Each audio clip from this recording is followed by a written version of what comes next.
Hey there, Goa fans. This is Mark, DJ Solitaire here with episode 122 of Retro Goa Explorations, my weekly series in which I share in every episode one of my favorite tracks from the 1990s Goa Trance psychedelic dance movement. So at this period in my series, we are in the late 97 through to summer of 98 season.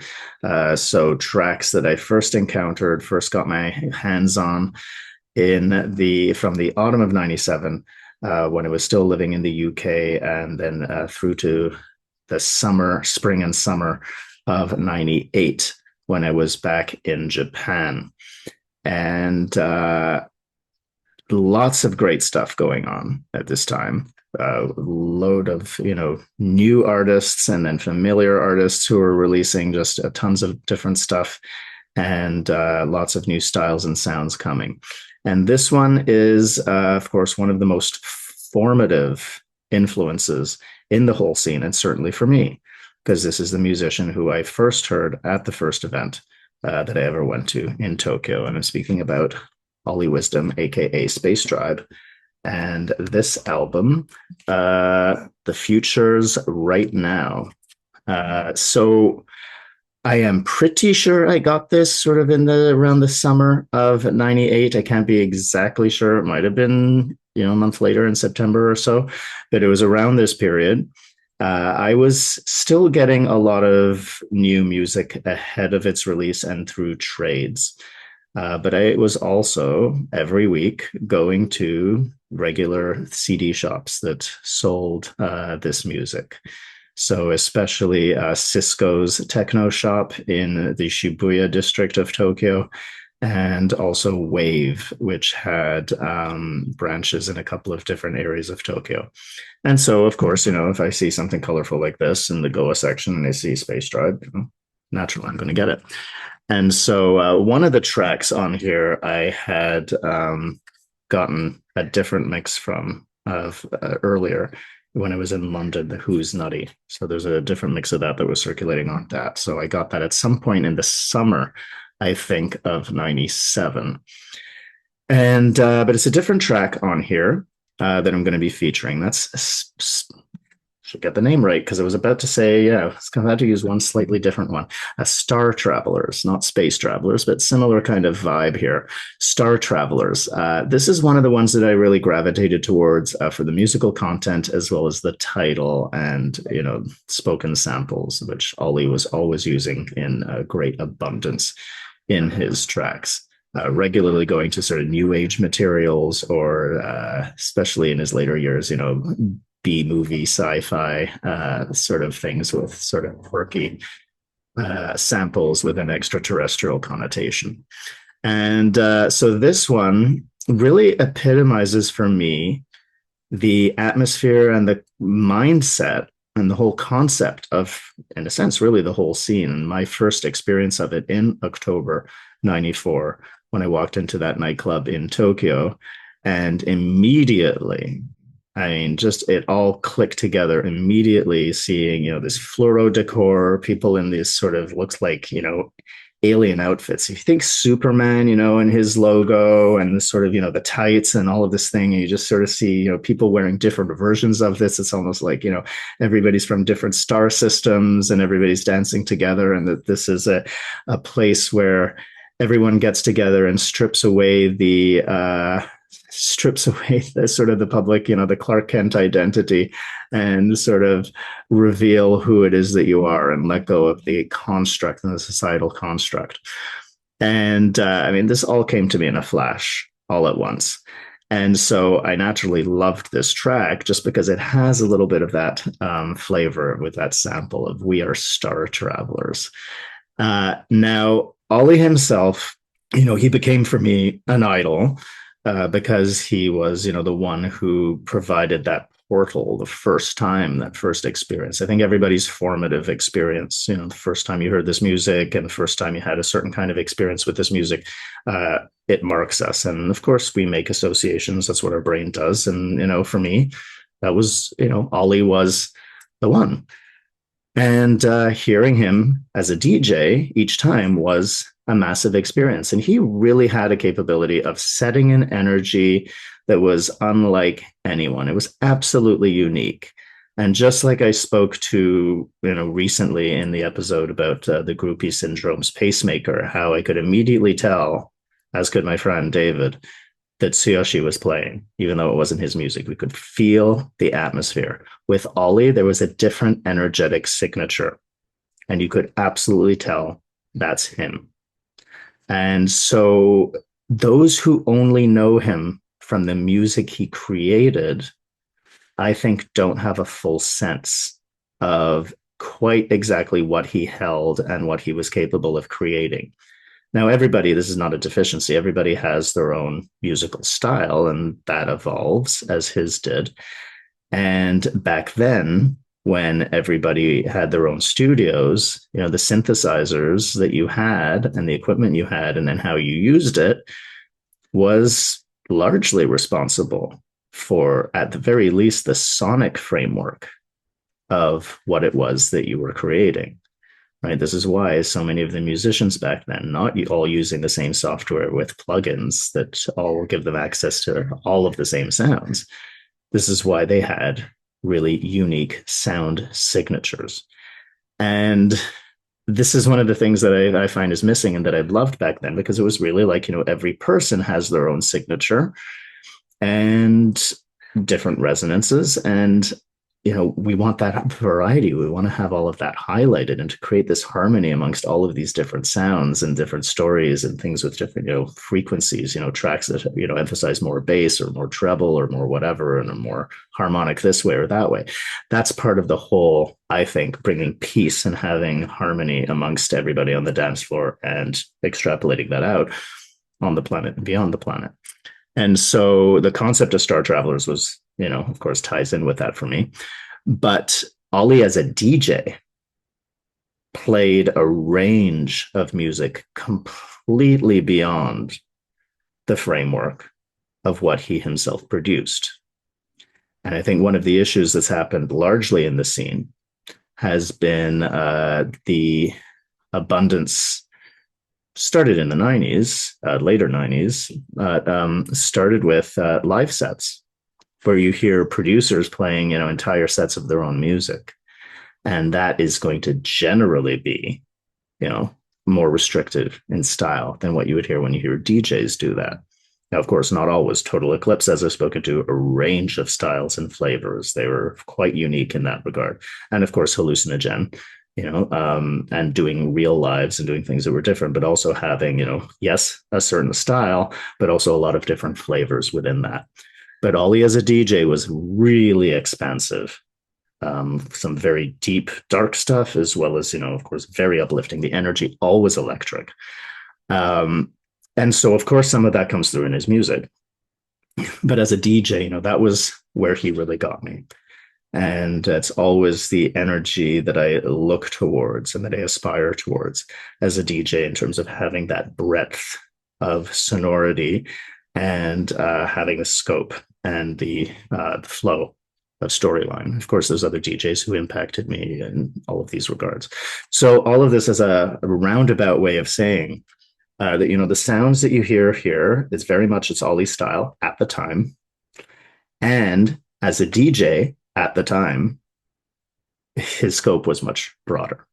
And of course, there was always something here, in his tracks that I wanted to play, even though I knew, as a musician, I think he painted on a much broader canvas than he did. So he was producing this music when he was back to living in Australia. And there's a few tracks on here that I really adore. Circle of Life was one I was considering. Beyond the Subatomic is fantastic. A great, really nice slower one.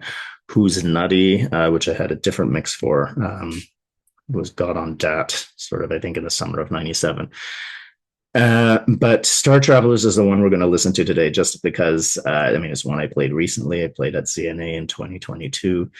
And I love the message. I love the atmosphere. And of course, musically, there's a lot of great stuff going on with, the quirky samples that he would always choose from, those sci-fi movies or new age material. And so that's what we're going to listen to.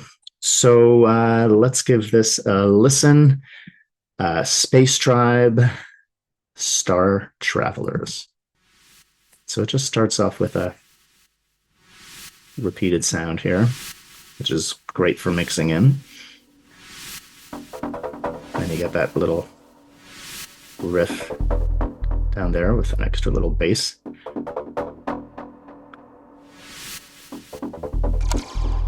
And you know, it's great like doing this also. It's also listenable. You know, not starting with the kick. I mean, this becomes part of the story, part of the whole build-up of a track and flow in the album as well. And now, you know, the bass line's going to just continue. And there's this kind of declamatory style, you know, sort of here we are kind of atmosphere to this bass line. Then we have the kick coming up.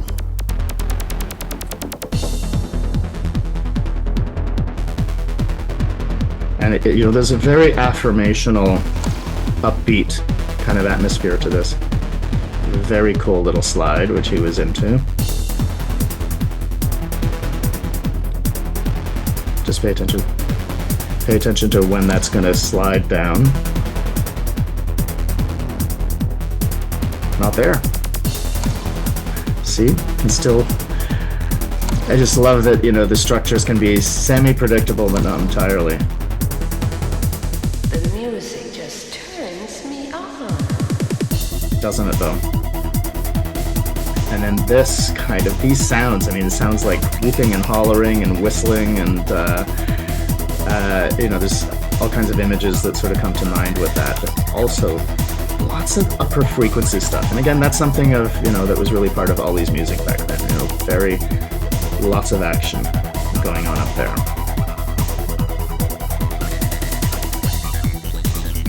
Especially this kind of, you know, distorted riff.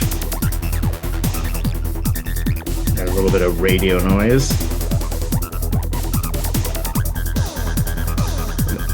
Some laser zaps. I really think we need more laser zaps nowadays.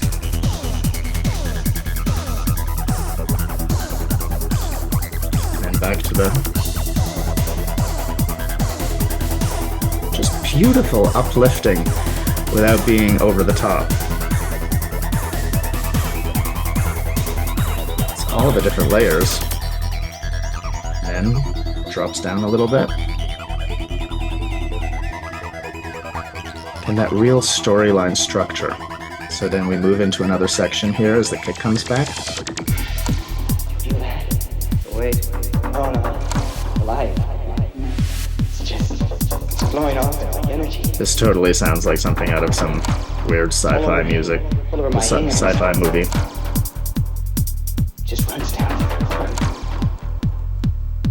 I saw that before. That's a key phrase. Saw this before. So, you know, really having that fresh experience of being at an event and, you know, experiencing what you're experiencing in that psychedelic mindset is really like, this is the first time that this has happened.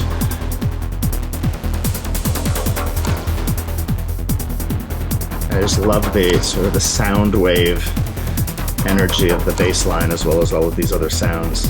This real emanation.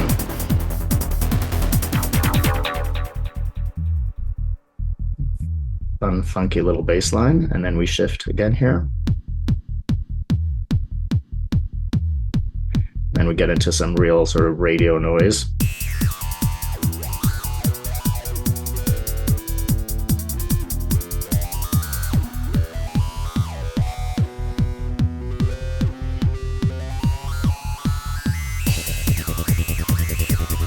And it's sort of a variation of some of what we were listening to before. It's not exactly the same.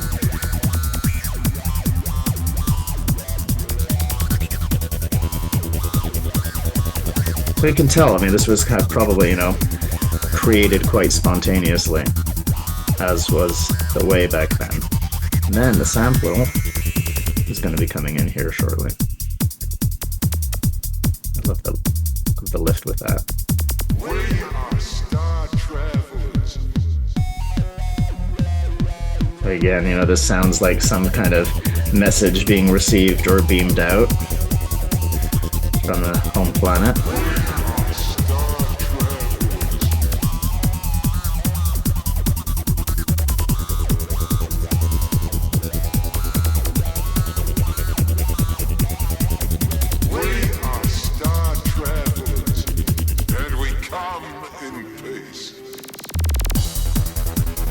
And this is a real beautiful, uplifting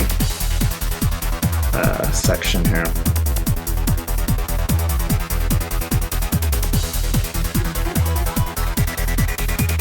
That kind of clarion call, triumphant, sort of, heavenly trumpets kind of atmosphere here.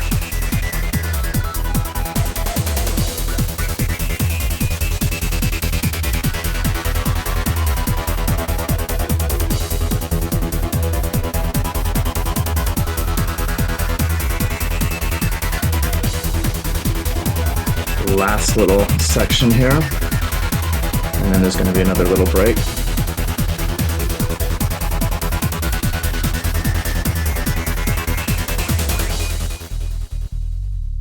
You feel that? Just get to catch your breath for a second. The music just turns me on.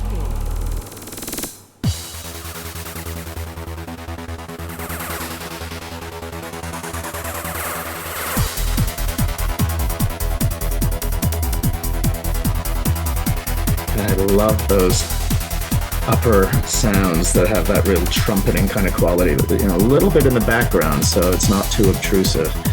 Just really, it just fills in all the layers. And then more of that wild radio noise.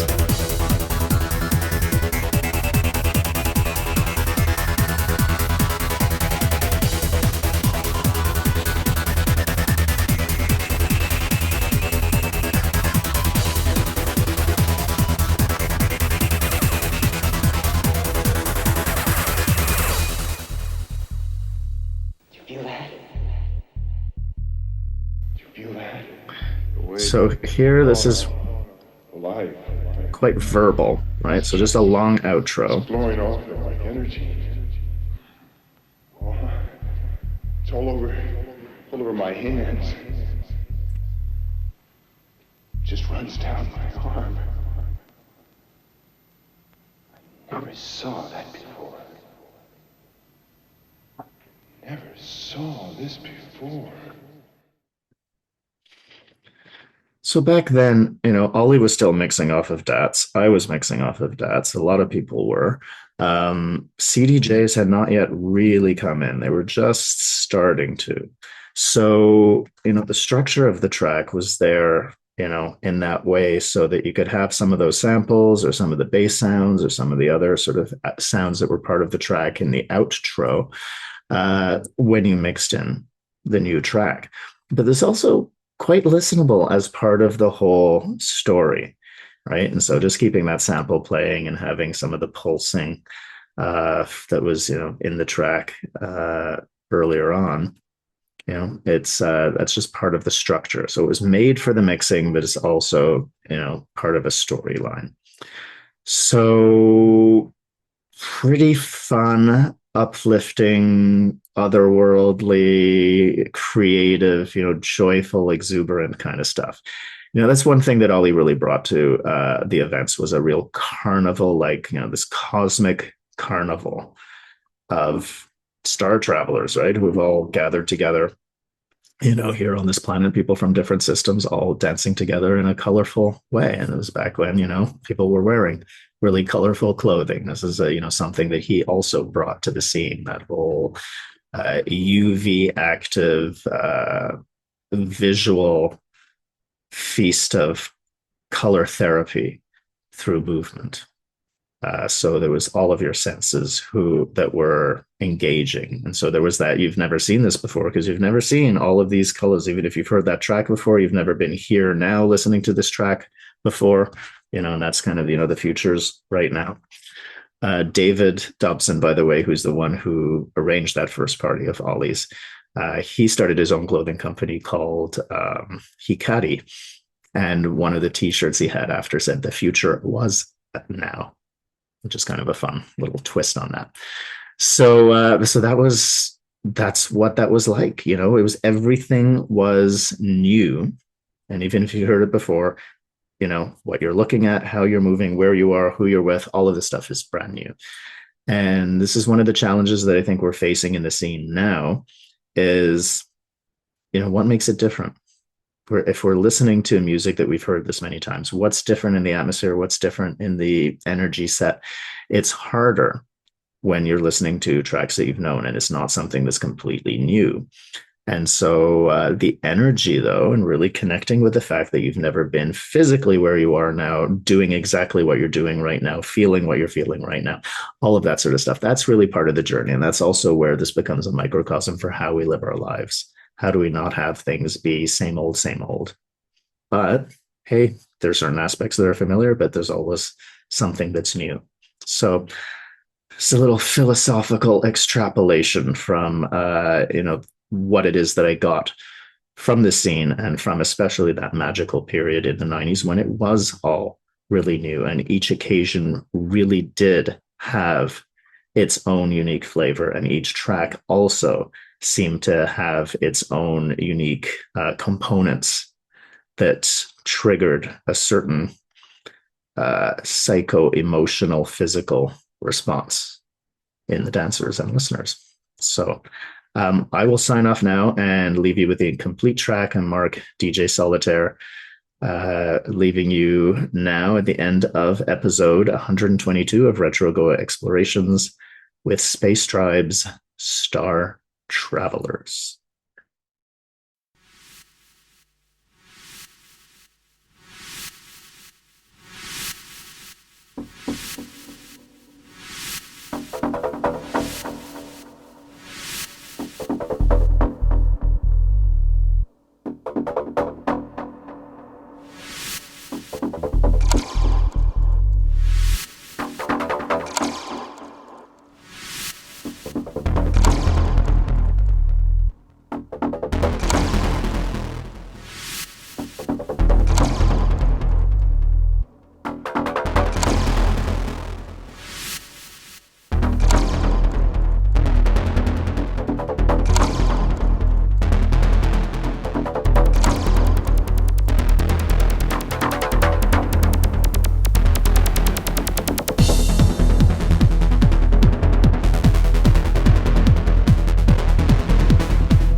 The music just turns me on.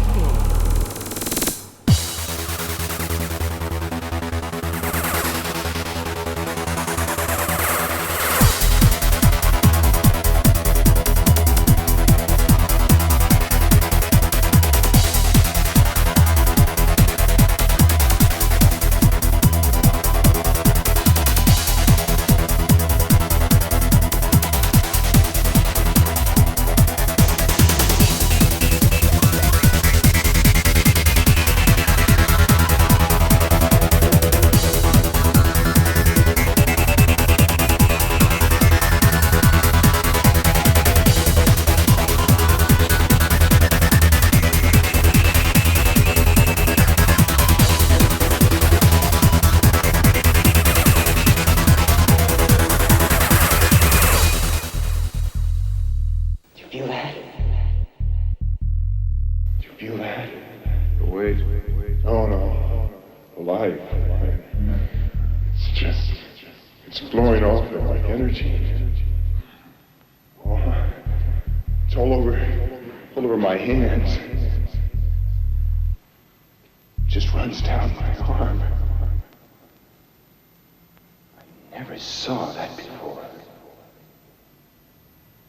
Never saw this before.